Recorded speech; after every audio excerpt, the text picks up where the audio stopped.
Greetings, geologists from the Grand Canyon South Rim. Well, the South Rim is 1,000 feet lower than the North Rim for a reason, because there is a fault that runs through the area. So let's talk a little bit about the geologic history and give you some understanding about these incredible rocks that you see behind me. All right, so a couple of facts about the Grand Canyon. It's 277 miles long, it's over a mile deep, and in some places 12 to 17 miles wide. That story is pretty recent. But the story at the bottom where you see the gouge down there started 1.8 billion years ago.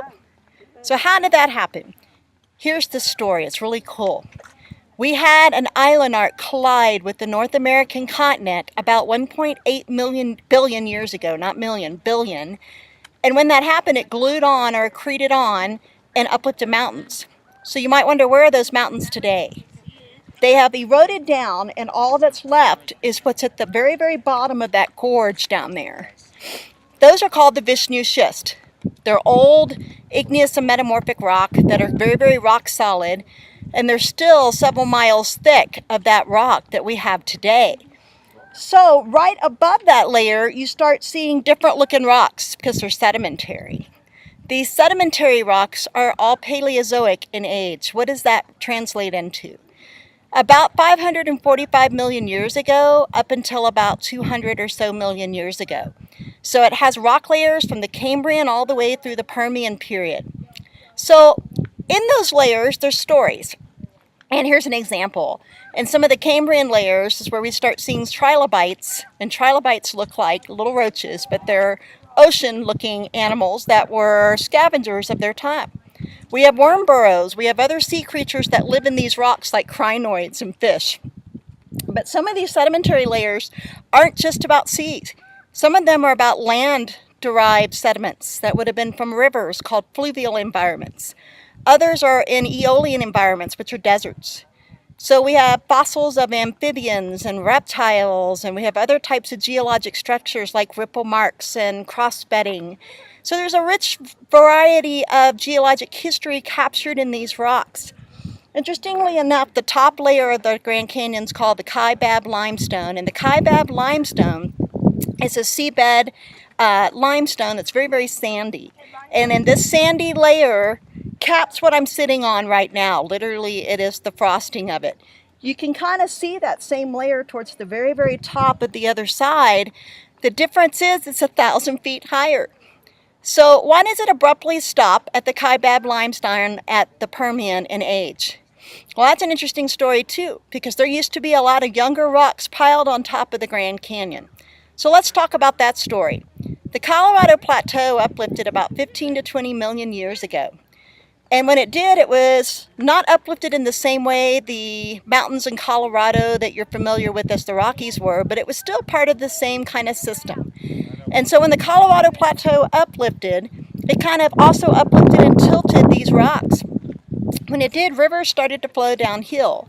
So about 5 to 6 million years ago, the Colorado River and other similar tributaries began carving away these rocks one wedge at a time. The way they really carved them down is by massive floods. So that brings me to the last ice age. The last ice age, there weren't glaciers here, but glaciers played a role in what happened here because we did get ice dams. And we also got lava dams. And the lava dams came from recent lava eruptions that happened in the last few million years. And water would pile up behind those and then crash open the dam. And when they do that, it would flash flood downstream and take big, big boulders with it, scouring the bedrock, causing different levels of depth and dip to the actual tributaries that is down below us, which is the Colorado River. So that's one of the reasons not every river has the same depth as the Colorado River or a mile deep gouge in the ground or as wide. So let's talk about the width of the Grand Canyon and why it varies so much. It varies based on the type of rock that's been eroded.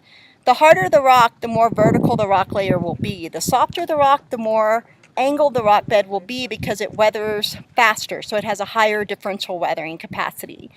These rocks that make up the canyon walls that go straight up are pretty durable rocks, so that means they have a low differential weathering capacity. So we've lost the new rocks on top except what lavas we have, and those are found towards the western edge of the canyon. So everything that's happened since then happened in the last few million years, literally the last 5 to 6 million years. So to kind of capture the key elements of the Grand Canyon, it's really, really old rocks. It dates back to 1.8 billion years old. We have a series of Paleozoic strata. We're not missing, or should I say we don't have every layer in sequential order, so we're missing a few. That means we have a phenomena called unconformities. Matter of fact, we have all three kinds of unconformities here. The third thing that's really important is the canyon itself. The missing rock is young. That's called cross-cutting relationships, where we brought in a river and crossed over this material. The river, by definition, must be younger than what it cut through. Thus, the canyon that it created is younger than what it cut through. So I want to go back to that unconformity statement I made just a minute ago. The world's largest unconformity in terms of a gap of time can be witnessed right here in the Grand Canyon. If you're hiking the Bright Angel Trail, there's a place where you can actually skip over a billion years of time in one step. And here's why, because you're crossing over what's called the Great Unconformity. How did that happen? Remember those mountains I talked about that were 1.8 billion years old, that Vishnu schist? By the way, Vishnu is spelled V as in Victor, I-S-H-N-U. Vishnu schist and its similar group of rocks were big mountains, and they wore down, and as they did, they wore down over about a billion-year time frame. When sea level came in during the early Paleozoic, and we know it did because we have sea creatures down there in those rock layers, it deposited newer layers right on top of that 1.8 billion-year-old rock. So if I have about 1.8 billion-year-old rock up to about 1.2 billion-year-old rock, and then right on top of it I have 545 million-year-old rock, I'm missing a pretty big gap of time. That's where it gets its name, the Great Unconformity. Now, the Great Unconformity is not just witnessed right here in the Grand Canyon, it's witnessed all over places in the Southwest and throughout parts of North America. So this is not the only region that you're going to see that. So interestingly enough, the Great Unconformity is one of the most famous parts of the Grand Canyon, but your average tourist doesn't know a thing about it.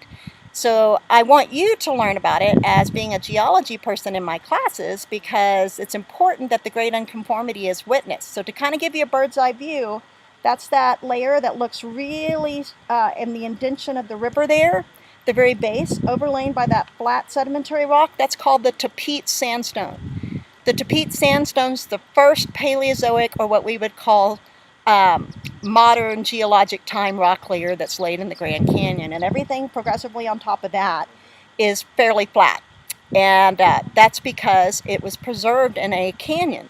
Now the slight tilting I talked about, you can see that in a few places in the Grand Canyon where there's some angular unconformities. Otherwise, most of these rock layers are fairly flat.